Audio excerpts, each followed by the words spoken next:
Hello, deal makers. So we continue the series on real estate versus stocks. Which one is better? We are now on the last video. We're on part 4 of this 4-part video series. So we've talked about in part 1. We talked about leverage, real estate. You can use leverage to buy real estate. You cannot do that with stocks. In part 2, real estate is negotiable.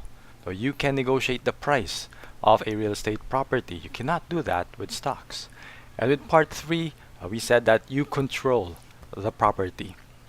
With stocks, no, you don't have control on the price of the asset. With real estate, you could do a lot of things, to increase the value of the real estate. And similar to the first three videos, we ask a question.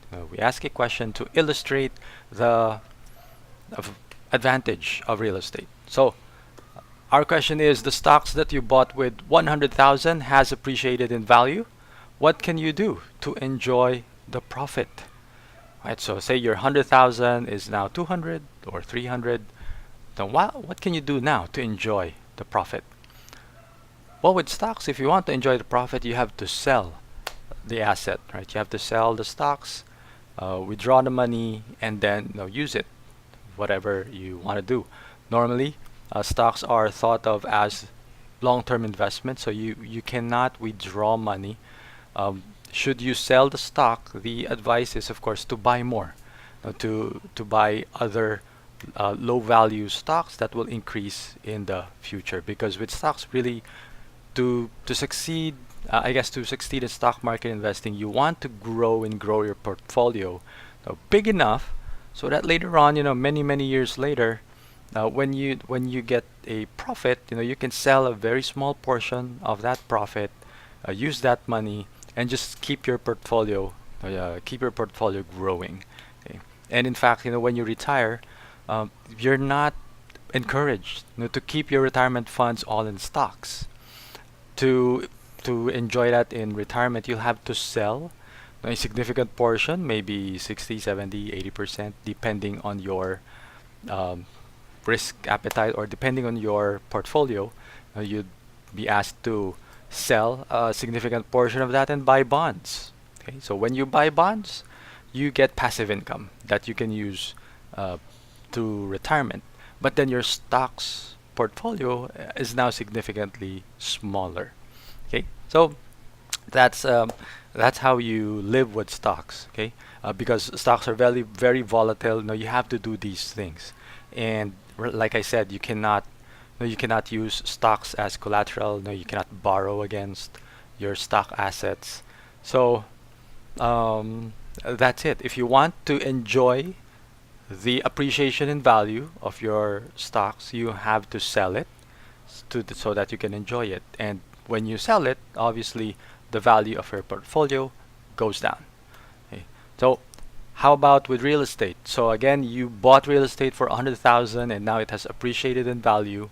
Well, what can you do to enjoy the profit? Well, again, this is where real estate has a big advantage over stocks. No, you don't need to sell the property to enjoy the profit, right? You can have it just rented out. When you have a property rented out, you get passive income. You can enjoy that passive income, guilt-free. Of course, I would suggest that if you only invested 100,000, you use that similar to stocks. You use that passive income, to buy more real estate. But the good thing here is, as you buy more and more real estate, later on, you'll be receiving so much passive income that you actually don't need to sell any of your properties. That's right. You don't need to sell any of your properties to take advantage of the profit in real estate. So like I said, there's you've already seen the one way that you can enjoy the profit, which is rent it out, so you are getting passive income. The second way is, how do you take advantage of that increase in value? Say your 100,000 is already 500,000. How do you enjoy that 400,000? Well, you don't need to sell the property, although you have the option. You could do that if you want to. But you don't need to sell the property.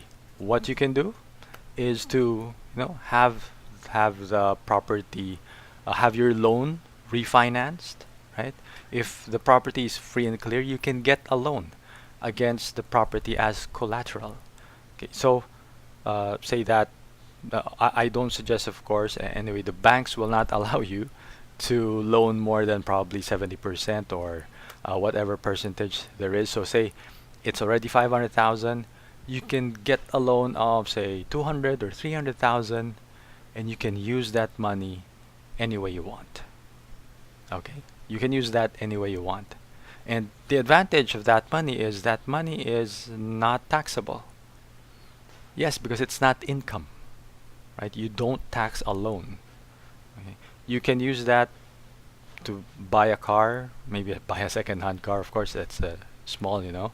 You could use that to go on a trip, you know, travel abroad. You can use that to buy more real estate, huh? Okay. So there's a lot of flexibility, I guess, with real estate. That is, you know, the final advantage, you know, in this four-part series. The flexibility that you have with real estate is so much greater than with stocks. You know, you don't really have a lot of flexibility with stocks. You know, you just buy and sell. If the market goes down, then you have to sell.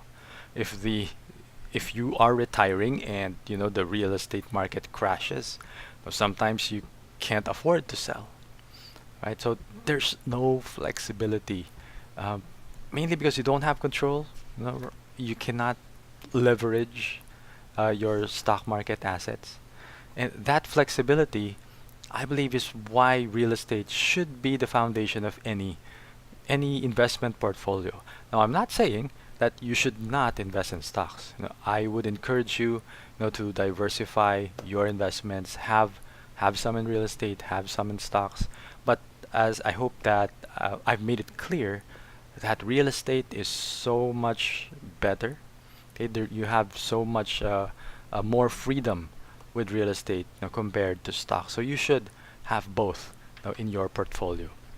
And if I may suggest, you know, have real estate as the foundation of your real estate portfolio, of your investment portfolio. Okay, so I hope you learned a lot from this four-part series. You know, if you haven't seen the other videos, you know, check out the links below for the other videos in this four-part series. And if you like this video, please like the video and share it, you know, with one or two friends so that all of us, you know, can make deals and grow rich. That's my encouragement. You know, make deals in real estate, make deals in stocks so that you will grow rich. If you like this video, please subscribe to the Dealmaker channel to get more videos like this, to get more tips like this. If there's any topic that you'd like me to discuss, you know, just let me know in the comment section below. And finally, please consider my book, No Money Down Formula in Real Estate. So in this book, you will learn how to buy and sell properties with little or none of your own cash. You can check it out at www.nomoneydownformula.com. So again, this is Ronald Cagape, your real estate coach, encouraging you to make deals and grow rich.